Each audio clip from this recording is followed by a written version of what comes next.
Bronca de saco y corbata. Fiscalía le ha abierto investigación a la segunda firma de abogados más grande del país por la batalla legal que sostiene con una ex socia. Todo lo que se sabe sobre el extraño asesinato de un diplomático de Indonesia. Vitel superó a Entel en la pelea de las telcos. Nuevo testimonio en caso de narcopota apunta a un ex asesor de Boluarte y a un empresario. Detienen a regidora y a su novio acusados de pedir coimas en Barranco. Nos llamaron los Wong y lo que trae el proyecto de presupuesto para el 2026. Empieza la contra.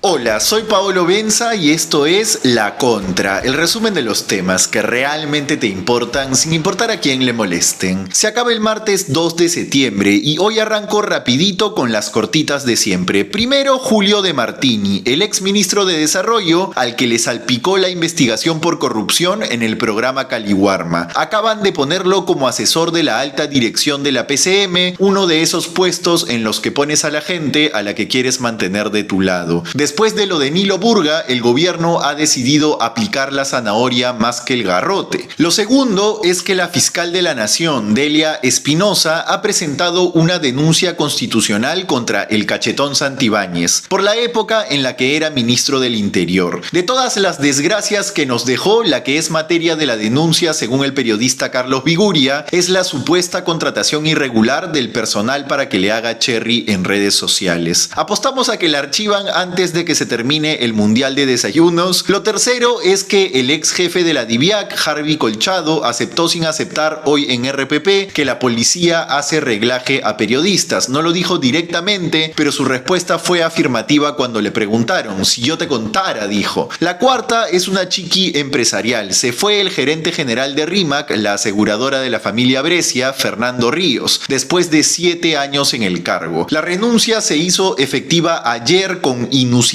apuro. Normalmente en las grandes corporaciones estos cambios se anuncian con tiempo. En su reemplazo asumirá de forma interina Mario Potestá, el vicepresidente ejecutivo. La quinta es este jocoso artículo que han publicado los caviares de la revista británica The Economist sobre Rafael López Aliaga. Allí se asombran de que use un cerdo como mascota y lo llaman un alcalde de caricatura. Y claro, también destacan que está primero en las encuestas, que ya les dije, Porky sabe manejar a la opinión pública. Mientras antes lo entiendan, antes van a analizar la realidad con eficacia. La sexta es que mañana le podría caer una nueva condena por corrupción al cholo sano y sagrado. Y lo último es que la Comisión de Economía, ojo, no Energía y Minas, sino Economía, un grupo de trabajo que ahora controla el fujimorismo, ha priorizado un dictamen que plantea ampliar por 1 año más el reinfo. ¿Sorpresa? Ninguna. Ya les dije que lo más probable es que lo sigan ampliando. Vamos con las noticias, que arrancamos con una propia ahora sí. La Fiscalía le ha abierto una investigación a la segunda firma de abogados que más dinero ingresa en el país, el Estudio Muñiz. ¿Por qué? Por una larga disputa legal con una de sus ex socias, Marta Fernández Pepper. De este tema se ha hablado por años en los pasillos de los grandes estudios de abogados del país, siempre en voz baja, como corresponde a este mundo hermético de saco y corbata, pero aquí tenemos fuentes en todos lados, así que les vamos a contar la historia que involucra una denuncia por fraude y hasta apropiación ilícita. Si siguen este programa sabrán que el Muñiz no es cualquier cosa. Repito, es el segundo estudio que más factura en el país, entre 30 y 35 millones de soles al año según el top 10.000. La firma la lideran Jorge Muñiz y Mauricio Olaya, y todos en el mundillo abogadil local la conocen por sus dimensiones. Muchos abogados, muchos servicios y muchos clientes, bancos, mineras, constructoras y algunas de las empresas más poderosas del país. Con ese cartel, la firma parecía blindada ante cualquier escándalo. Pero el pasado 30 de julio, un documento interrumpió la solemnidad de sus oficinas en el corazón de San Isidro, que dice que la Fiscalía les ha abierto una investigación preliminar por los presuntos delitos de apropiación ilícita, fraude en la administración administración de personas jurídicas, o sea, del propio estudio Muñiz, y falsedad genérica. La pesquisa arrancó a raíz de una denuncia presentada por Marta Fernández Pepper, actual abogada del estudio Diez Canseco y ex socia principal del Muñiz, a quienes denunció a los 8 socios principales de la firma, encabezados todos por Jorge Muñiz. Y como digo, el chongo de fondo ya es más o menos conocido de oídas. Fernández Pepper viene haciendo punzantes críticas a su ex centro de labores en LinkedIn desde hace meses, pero igual les resumo su historia. Ella ingresó al Muñiz en 1996, ascendió a socia profesional en 2010 y en 2019 se convirtió en socia principal con participaciones. Y entonces su denuncia dice que entre el 2022 y enero del 2023 fue que detectó las irregularidades. ¿Qué irregularidades? Por ejemplo, en 2021 Fernández dice que se registraron gastos de administración por más de $6 millones,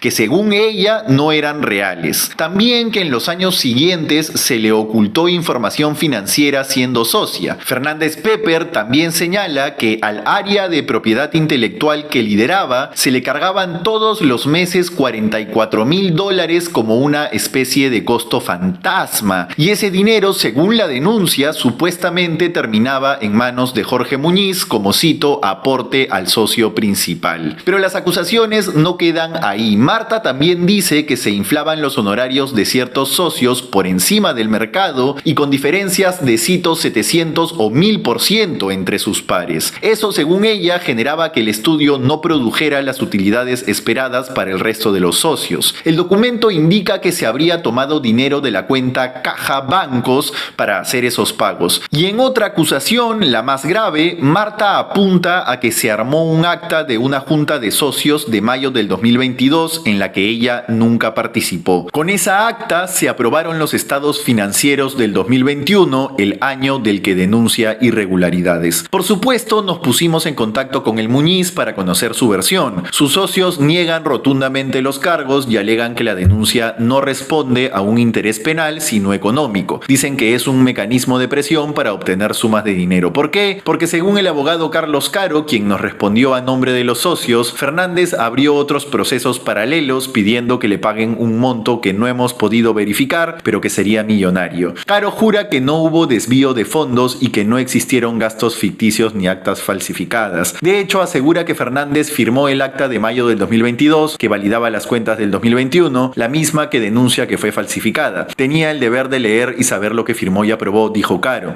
Y en su descargo, que pueden ver completo en pantalla, recalca que Fernández ha sido condenada este viernes a 5 años de prisión suspendida por difamación a raíz de sus posts en LinkedIn. Lo cual es cierto, pero tiene ciertos matices. No se le habría condenado por denunciar hechos, sino por los calificativos que usa. Como fuese, Caro también argumentó que la fiscalía inicia una investigación ante cualquier denuncia. Lo cito: eso no es un adelanto de opinión sobre la seriedad o no de la denuncia, ni sobre si los documentos pueden probar algo. Lo cierto es que la primera Fiscalía Penal de San Isidro y Lince ha determinado 8 meses de investigación. En ese plazo se tomarán declaraciones, se harán pericias contables, se revisará la información financiera del estudio, etc. Nosotros seguiremos pendientes de cómo avanza esto, que esta vez lo he reporteado con nuestro reportero Gonzalo Bedoya. ¿Qué otro podcast te cuenta estas historias? Por ahora vamos a un primer corte y volvemos con el asesinato de un diplomático indonesio en Lince, Vitel superando a Entel, un nuevo testimonio en el caso Narcopota, el proyecto de presupuesto de Dina y la regidora de Barranco detenida junto a su novio. Volvemos. ¿Te gusta nuestro contenido y quieres ver más de nosotros? Pues estás de suerte. Hemos creado un Patreon donde tendrás más de la contra. Al suscribirte conseguirás los mejores beneficios, así como acceso a contenido exclusivo, pero sobre todo apoyarás a este proyecto. Encuentra el link de nuestro Patreon en la descripción de este video para seguir hablando de los temas más impactantes de los que nadie habla. Y ya sabes, sin importar a quién le moleste. Regresamos con la contra, el resumen de los temas que realmente te importan sin importar a quién le molesten. ¿Viste la promo? Pues además del Patreon, ahora también puedes apoyarnos con nuestras membresías de YouTube. Son la mejor forma de sostener este espacio de periodismo libre, que si no es libre, es una farsa. Accede a documentos exclusivos, contenido adelantado y stickers. Para comprarlas, solo tienes que cliquear en el botón unirse aquí abajo. Apoya el periodismo independiente. Titulares. 1. ¿Qué hay detrás del asesinato de un diplomático de Indonesia en Lince? Anoche se confirmó la muerte de Leonardo Cetro Purba, funcionario de la embajada de ese país que fue atacado en la puerta de su edificio. Las cámaras de seguridad registraron la escena. Cetro llegó en bicicleta y en la puerta fue interceptado por una moto en la que lo esperaban dos sujetos. Uno de ellos le disparó en la cabeza muy fríamente y huyó. Un crimen extraño pero claramente planificado, dirigido sin dudas. Les cuento lo que se teje detrás. Un compañero de trabajo de Cetro dijo a RPP que no había recibido amenazas. De hecho, dijo que ni siquiera hablaba español. El ministro de Relaciones Exteriores de Indonesia ha pedido a la policía peruana que investigue y nuestra Cancillería ha prometido redoblar el resguardo a los diplomáticos indonesios. ¿Por qué? Miren, no hay un móvil confirmado, pero periodistas policiales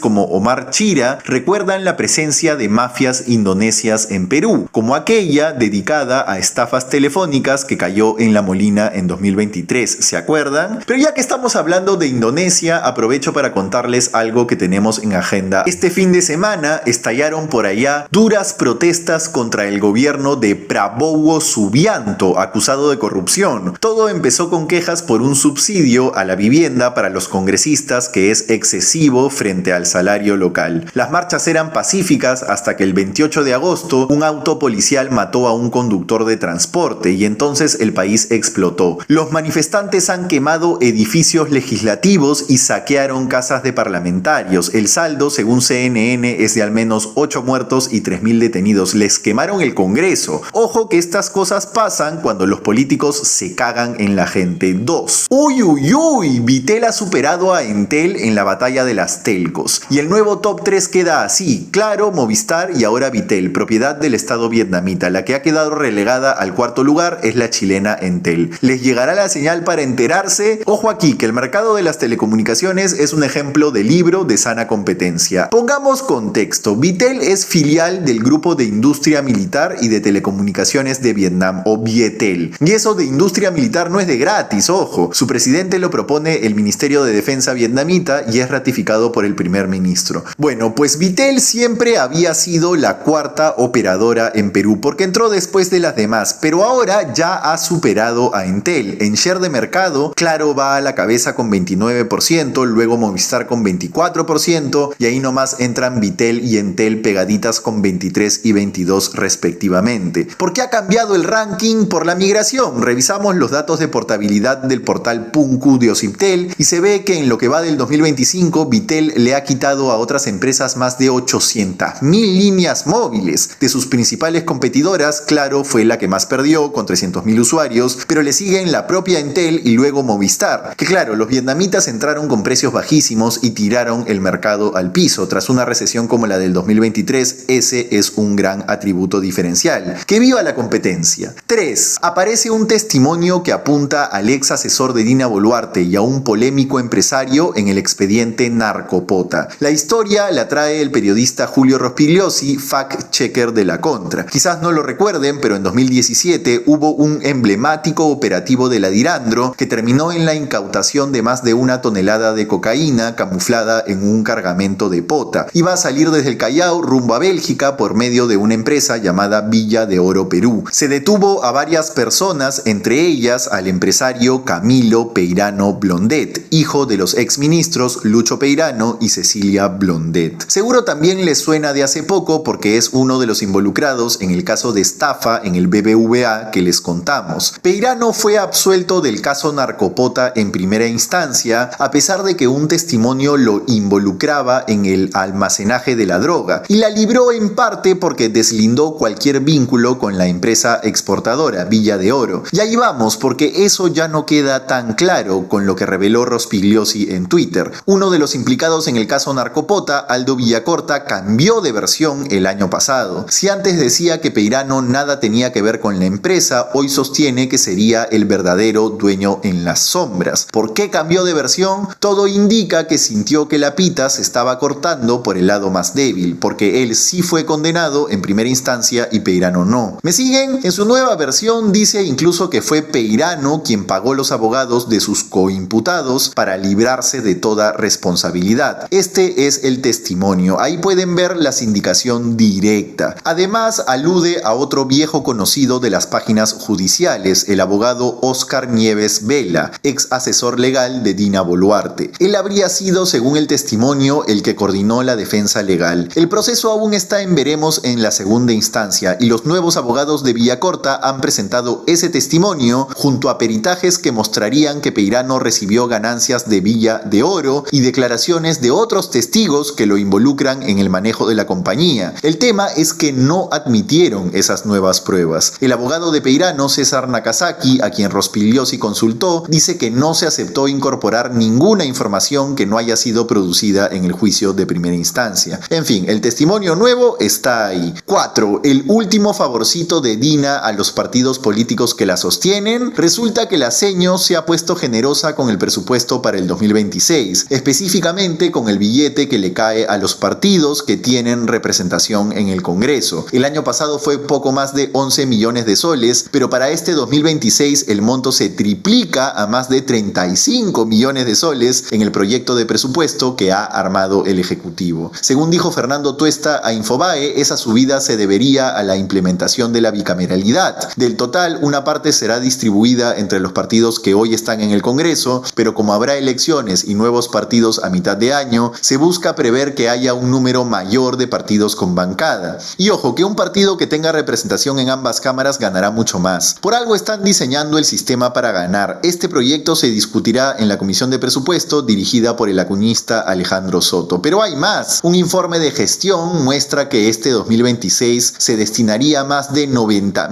millones de soles en sueldos y obligaciones sociales del Estado. Eso es, además de planillas, bonos por escolaridad, aguinaldos, etc. Un aumento de 11% respecto al presupuesto de apertura del año pasado. ¿Se va a traducir en mejores servicios al ciudadano? Lo dudo mucho. 5. Una regidora de Barranco fue detenida por tráfico de influencias. Nicole Fiorella Muñoz Ceballos, que llegó al cargo por Renovación Popular, sería una pieza clave en el esquema de presuntos cobros a empresarios para conseguirles permisos municipales. En Cristiano, supuestas coimas. La semana pasada, un empresario decidió denunciar que Bruno Padilla, el novio de Muñoz, le había dicho que tenía contactos para agilizar licencias de funcionamiento y permisos de defensa civil. Padilla fue capturado con 4.000 soles en la mano. La policía también halló entre sus pertenencias una tarjeta de presentación de la regidora, lo que reforzó la sospecha de que ella era la que conseguía que los trámites se hicieran al toque. Ayer la detuvieron a ella en el Paseo Sáenz Peña. Aunque sus familiares y allegados dicen que la detención responde a motivos políticos y acusaron a la alcaldesa de Barranco de haber orquestado una persecución en su contra. Indicios hay, señores. Por ahora vamos a un último corte y regresamos con una ampliación de los descargos de los WON en el caso de tierras que les contamos el domingo. Volvemos. Alto ahí. ¿Te gusta lo que hacemos y quieres apoyar a este proyecto? Pues qué mejor manera de hacerlo que convirtiéndote en miembro de La Contra, donde contarás con beneficios exclusivos desde 8 soles. Si te unes a La Contrita, no solo apoyarás a este proyecto, sino que podrás utilizar stickers exclusivos en nuestras transmisiones en vivo. En nuestro segundo nivel, aparte de los stickers, participarás de sorteos semanales, accederás a nuestro grupo de Telegram, donde podrás dar recomendaciones de temas y ángulos, así como acceso anticipado a nuestras audiocolumnas. Y si decides romper la billetera, podrás ser parte de la Recontra, donde, aparte de todos los beneficios anteriores, podrás participar de las videollamadas grupales con los miembros de este equipo. Apoya el periodismo independiente y únete a La Contra. Regresamos con La Contra, el resumen de los temas que realmente te importan sin importar a quién le molesten. Dale like a este video si te gustó para que el algoritmo se lo muestre a más gente. Like, mendigo likes, y también suscríbete al canal. Si te gusta, después de dejar tu like, cómpranos una membresía de YouTube haciendo clic en el botón unirse aquí abajo. Y no, hoy tampoco nos puedes yapear a ningún lado. Después les cuento por qué. Cerremos. ¿Recuerdan que el domingo les contamos la historia sobre un pleito pleito entre los Wong y un dirigente de la comunidad campesina Muchik Santa Catalina en Lambayeque que publicó El Foco, pues esa nota de El Foco incluía los descargos de la representante legal de la empresa. Pero ayer nos contactó Erasmo Wong Seoane en representación de EWS Tinajones para ampliar su versión sobre el tema y considero válido contárselas. Wong asegura que no hay un enfrentamiento limítrofe porque no existe ninguna carpeta fiscal relacionada a la propiedad de las tierras y que solo hay procesos sobre afectaciones ambientales en su territorio como apertura de trochas y tala, etc. Algo que, ojo, sí precisamos el domingo. Además, Wong recalca que el objetivo de su empresa con el bosque Urum es cuidar la fauna, por lo que nunca usan cercos. Dice que ellos no han puesto los postes con alambre de púas alrededor de las supuestas 200 hectáreas en disputa y que tendría que haber sido alguien más. Wong también comenta que su propiedad no colinda directamente con la de la comunidad Santa Catalina, sino que en el medio hay un tercer propietario, una franjita, con quien dicen no tener ningún tipo de problemas, y asegura que ellos no entraron a las tierras comunales. Y sobre eso de que quieren construir allí un hotel, Wong dice que no existe tal plan y que le dijeron a El Foco que estaban contemplando un ecolodge como posibilidad futura. Que bueno, un ecolodge es una especie de hotel, pero igual ahí tienen la versión.